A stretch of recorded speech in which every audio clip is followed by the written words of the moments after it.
DG intelligence के सामने colonel साहब इस फाइल समेत मौजूद थे जो प्रदीप खन्ना की तरफ से मौसूल हुई थी। वेल डन, मैं खुद इस लड़के से मिलना चाहूँगा। हैरत अंगेज़ कारनामा ये। उन्होंने फ़ाइल के मंदरजात देखने के बाद तहसीन आमेज नज़रों से कर्नल साहब की तरफ देखा। मायान और सर, उसे निकाल लो, मैं इस नौजवान को ज़ाया होते नहीं देख सकूँगा। अब वो सब कुछ छोड़कर वैश्यों की तरह इसका खोज लगा रहे होंगे। डीजी साहब को बहुत तशवीश हो रही थी।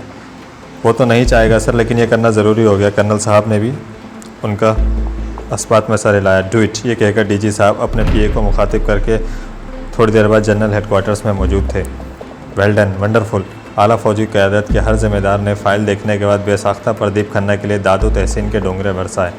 भारत का ऑपरेशन ट्राइडेंट इनके सामने धरा था। उस मंसूबे के मुताबिक भारत की 15वीं कोर ने स्कर्दू और गिलगित पर हमला करना था।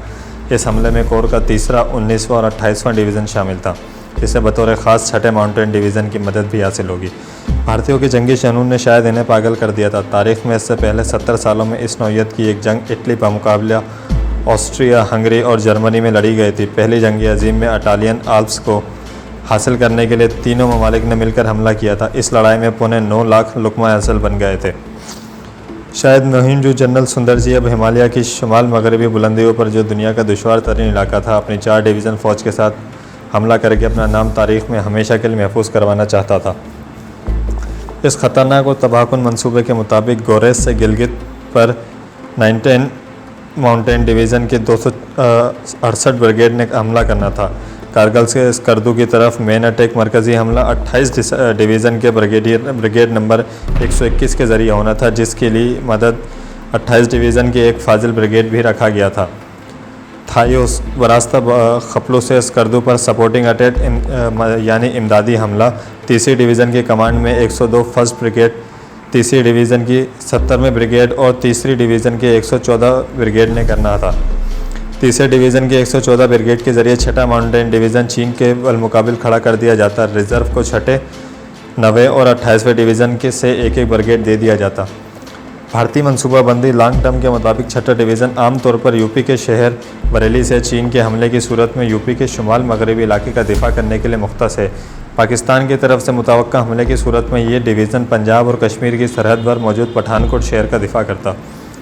भारतीयों ने अपने 6ठे डिवीज़न को पठानकोट और जम्मू से निकालकर लिया में डिप्लाई करना शुरू कर दिया था और जामपुरा का हवाई अड्डा इस डिवीज़न की मुंतकली के लिए मखसूस हो चुका था। भारतीयों ने एक रोज़ में 70 परवाज़ें लिया में उतार दी थी। एक ही वक्त में लिया के हवाई अड्डे पर 20 से ज़्यादा AN-21 साइज़ के जहाज़ खड़े थे।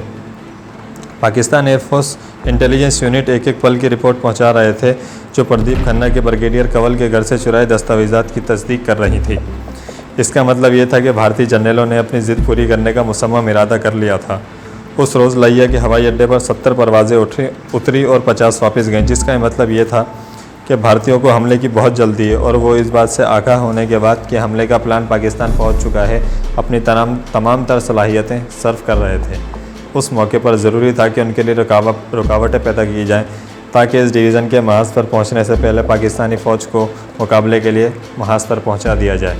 और ये कारनामा भी अंजाम पा गया था। लिया में आने वाले ताज़ा दम 12,000 फ़ौजियों के लिए जो फाजिल खुराक आने वाली थी, उसके रास्ते में पुलों पर रुकावटें होने के सबब उसकी सप्लाई रुक गई थी। भारतीयों के लिए ये बड़ी परेशान कुन खबरें थी कि इस इलाके में मुकामी सतह पर पाकिस्तानी एजेंसियों ने उनके लिए ट्रांसपोर्ट के मसाइल खड़े कर दिए थे। उन मसाइल की वजह से उनके हमले की तारीख लेट हो गई। पहले 6 फरवरी का दिन मुकर्रर हुआ, फिर 8 फरवरी सुबह 4:30 बजे हमले का वक्त मुकर्रर किया गया, लेकिन इसी रोज़ दोपहर 3 बजे तक पाकिस्तान की जवाबी मनसूबाबंदी ने भारतीयों की कमर तोड़कर रख दी और उन्हें ना चाहते हुए भी हमला मनसूख करना पड़ा। और इस हमले को मनसूख करवाने में अहम किरदार पाकिस्तानी जवाबी मनसूबाबंदी के माहिरीन ने अदा किया था। दुश्मन की चाल को समझते हुए पाकिस्तानी जर्नलों ने आर्मी एविएशन का बेहतरीन इस्तेमाल किया और 4 दिनों में C-130 जहाज़ों की तकरीबन 300 परवाज़ें यके बाद दीगरे स्कर्दू में 3 ब्रिगेडियर फ़ौज उतार दी। भारतीय फ़ौज का तवाज़न भारत के ख़िलाफ़ हो चुका था। भारतीयों के लिए अब सिवाय वापसी का सफ़र इख्तियार करने का और कोई बाकी रास्ता नहीं बचा था। पाकिस्तान ने शानदार जवाबी मनसूबाबंदी करके पंजाब की तरह इस सरहद पर भी भारतीयों को भौंकला कर रख दिया था। शुमाली इलाका जात में पाकिस्तान आमतौर पर 3 ब्रिगेड फ़ौज रखता था, जिनमें से एक ब्रिगेड सियाचिन ग्लेशियर के मगरब में खपलू के मुकाम पर, दूसरा ब्रिगेड स्कर्दू और तीसरा ब्रिगेड गिलगित में रखा जाता था। इन तीनों ब्रिगेडों को 10वें कोर का रिज़र्व ब्रिगेड कमांडिंग हेडक्वार्टर शुमाली इलाका जात हेडक्वार्टर स्कर्दू कंट्रोल करता था। रावलपिंडी में 111st ब्रिगेड भी आमतौर पर इस महाज के लिए मखसूस किया गया था। इस तरह पाकिस्तान ने अस्तोर, गिलगित और दर्रा बर्ज़िल के दरमियान एक ऐसी डिफेंस लाइन खड़ी कर दी थी जो भारतीयों के लिए सद सिकंदरी बन गई थी। कारगिल से स्कर्दू हवाई रास्ता तकरीबन 80 किलोमीटर है और ये भारतीय फासला तय नहीं कर सकते थे। उनके पास सन 71 का नाकाम तजुर्बा मौजूद था। सन 71 में भारत की लद्दाख बटालियन ने अपनी 2 कंपनियों के साथ करटोक से वेटगानों पर हमला किया था, जिसका फासला वहां से 30 किलोमीटर था। इस बाकायदा और तरबियत याफ्ता फ़ौज का मुकाबला पाकिस्तानी फ्रंटियर कोर के चंद पलटनों ने किया और 14 रोज़ तक भारतीयों के ताबड़तोड़ हमले उनके पलटों ने रोक कर रखे और पुष्पा कर दिए। सियाचिन में भारतीयों ने एडवेंचर तो सन 84 में कर लिया था, लेकिन इस बात की इन्हें भी अच्छी तरह समझ आ गई थी कि 4 ब्रिगेड के साथ वो स्कर्दू जाकर पाकिस्तान से लड़ाई का सिर्फ ख्वाब देख सकते हैं, अमलन ऐसा मुमकिन नहीं था। भारतीयों को इल्म तो था कि स्कर्दू और गिलगित उनके अड्डों की निस्बत ज़्यादा उतराई में वाक़या हैं, लेकिन वो ये भी जानते थे कि यहाँ तक पहुँचने के लिए इन्हें शाख, सिंध और अस्तूर की दरियाई वादियों से गुजरना पड़ता। इन तंग वादियों में भारतीय फ़ौज की पेशकदमी तो क्या होती, अलबत्ता इन्हें अपने मुर्दा साथियों की लाशें भी हाथ ना लगती, क्योंकि यहाँ कदम कदम पर पाकिस्तानी निशानाबाज इनके इस्तकबाल को महफूज पनाहगाहों में मौजूद हो सकते थे। खपलू पहाड़ की 10,000 फीट बुलंदी से पाकिस्तानी फ़ौज भारतीयों की तवक्कात के बिल्कुल बरक्स ग्लेशियर की 22,000 फीट बुलंदी तक अपनी पोस्टें कायम कर चुकी थी।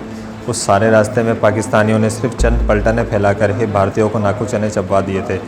इस तल्ख हकीकत के बावजूद पेशकदमी के तमाम रास्ते भारत के कब्ज़े में थे। भारतीयों की पेशकदमी नामुमकिन बनाकर पाकिस्तानियों ने भारतीय चौकियों पर हमले शुरू कर दिए थे। ब्रास ट्रैक और ख़ुसूसन ऑपरेशन ट्राइडेंट की नाकामी ने भारतीयों की बौखलाहट और गुस्सा दुचंद कर दिया था। सियाचिन में भारतीय फ़ौज के कारनामों की खबरें भारतीय प्रेस में शाया होती तो फ़ौज के मोराल मज़ीद गिरने लगता। इन खबरों में अमूमन यही बताया जाता था कि सियाचिन महाज पर जाने से बचने के लिए फ़ौजियों क्या क्या हरबे इस्तेमाल करते हैं और किन किन बहानों से अपनी जान छुड़ाते हैं। भारतीय प्रेस ने सियाचिन की मुहिम यू को फ़ौज की ज़हनी अय्याशी से ताबीर करना शुरू कर दिया था, क्योंकि भारतीयों ने जिन मकरू अज़ाइम के साथ सियाचिन पर हमला किया था उससे इन्हें बमुश्किल 5% कामयाबी भी हासिल नहीं हुई थी। बेपनाह माली अखराजात, मौसम की ख़तरनाक सूरत हाल, उससे हलाकतें और पाकिस्तानियों के हाथों मरने वाले भारतीय फ़ौजियों की लाशें जब इनके घरों में पहुंचती तो नज़दीक और दूर के इलाकों में कोहराम मच जाता। सियाचिन में जिस्मानी तौर पर नकारा होने वाले हर भारतीय फ़ौजी चलता फिरता इश्तिहार बन जाता और जहाँ भी जाता फ़ौज की बदनामी इसके हमरा होती थी। इन हालात ने भारतीय जर्नलों को बेजार कर दिया था। ऑपरेशन ट्राइडेंट की नाकामी ने भारतीय जवानों की रही सही कमर हिम्मत भी तोड़ दी थी और वो ये सोचने पर मजबूर हो गए थे कि उनके अफसरान ने उन्हें हमेशा के लिए बर्फ़ की अंधी कब्र में उतार दिया है, जहाँ से बाहर आने का कोई रास्ता नहीं है। भला फोलना सेक्टर में मौजूद कायद ओपी ने भारतीयों को परेशान करके रख दिया था। वो इस पोस्ट के क़याम से बिल्कुल गैर महफूज होकर रह गए थे। अब भारतीय रात को सफ़र करते हुए भी डरने लगे थे। दोस्तों, आज के लिए इतना ही।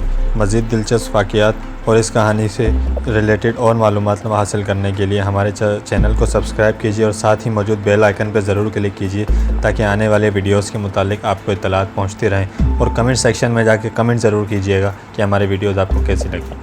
अल्लाह हाफ़िज़।